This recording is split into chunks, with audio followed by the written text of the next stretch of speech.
വന്നല്ലോ. ഈ ഒരു സമയം പുള്ളിക്കുള്ളതാ. എനിക്ക് ഞങ്ങളും ഇപ്പൊ തന്നെ വലിയ നല്ല ബന്ധമായി, പരിചയമായി അല്ലേ? എന്താ വന്നു? ഞാൻ വന്നത് വേറൊന്നുമല്ല, വിഷാരിക്ക് വല്ലതും കഴിക്കാനോ വല്ലതും വേണോ? വെള്ളമോ ജ്യൂസോ അങ്ങനെ എന്തെങ്കിലും കഴിക്കാൻ ഒന്നും വേണമെന്നില്ല. അത് ശ്രദ്ധിക്കണമല്ലോ. ഞാനിപ്പോ അല്ല, സാധാരണ ഫൈറ്റ് അല്ലേ, ഇതെന്താ പറ്റിയേ? അല്ല, ഇവിടെ പ്രത്യേകിച്ച് എനിക്ക് പണിയില്ല, അപ്പൊ അതുകൊണ്ട് ഇങ്ങനെയുള്ള ഇല്ല, എനിക്ക് അങ്ങനെയൊന്നുമില്ല, കുഴപ്പമൊന്നുമില്ല. കുഴപ്പമില്ല. ഇല്ല, എനിക്ക് മനസ്സിലായി വിഷാരടി. ഇനിയിപ്പോ നമ്മൾ ഇവിടെ വെറുതെ ഇങ്ങനെ ഒന്നും എന്താ കാര്യം.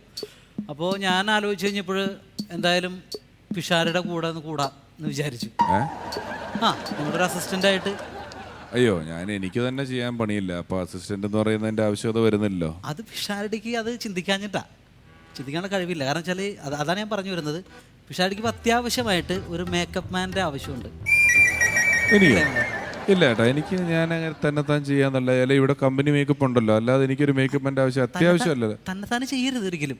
ഒരു അസിസ്റ്റന്റിന് വെക്കപ്പോൾ ഒരു മേക്കപ്പ് മാൻ കൂടെ ഉണ്ടെങ്കിൽ ഇപ്പൊ ഇവിടെ എന്താ അതുകൊണ്ട് ശ്രദ്ധിച്ചല്ലോ. അതൊക്കെ കറക്റ്റ് ചെയ്യാൻ ഒരാൾ വേണം.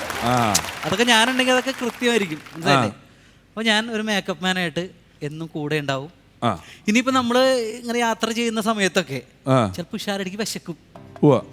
ഈ വിശന്നാലും നിങ്ങൾ മേക്കപ്പ് മാനല്ലേ, അതുമായിട്ട് നിങ്ങൾക്ക് ബന്ധമില്ലല്ലോ. അല്ലല്ല, പിഷാർ പോണ വഴിക്ക് പിഷാരടിക്ക് ഒരു പൊറോട്ട തന്നോന്ന് ആഗ്രഹം ഉണ്ടായി. ഞാൻ പൊറോട്ട അടിക്കാറായിട്ട് മാറും. നല്ല ചൂടൻ പൊറോട്ടയും പൊരിച്ചങ്ങോട്ട് കൊടുക്കും, കറിയും കൂട്ടി.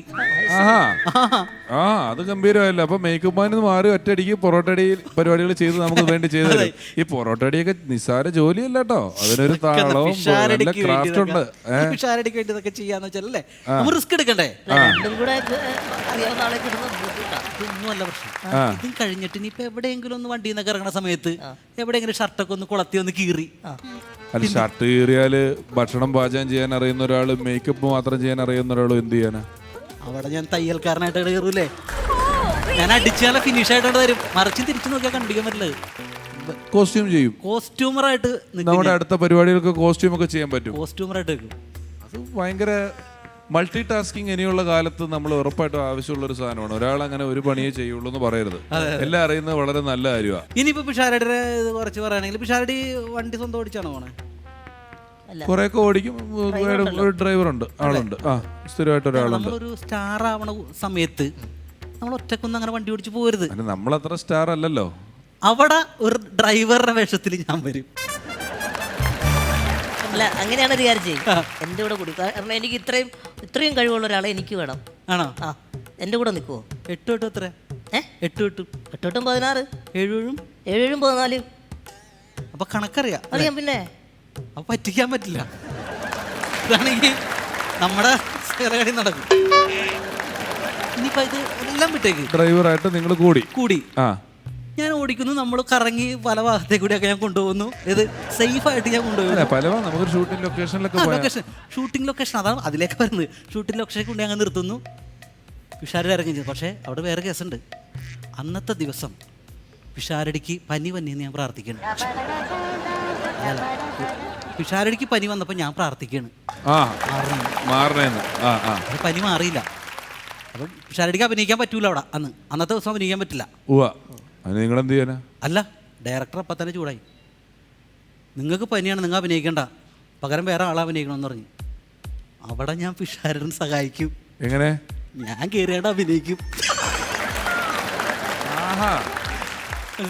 അല്ല, ഒരു ഇത്രയും ലക്ഷം രൂപ മുടക്കി ഇത്ര ആൾക്കാർ ഒരു പരിപാടി ചെയ്യുമ്പം ഞാൻ കാരണം ഷൂട്ട് മുടങ്ങരുത്, നിങ്ങൾ അവിടെ കയറി അഭിനയിക്കുന്നതിൽ എനിക്ക് സന്തോഷമുള്ളൂ.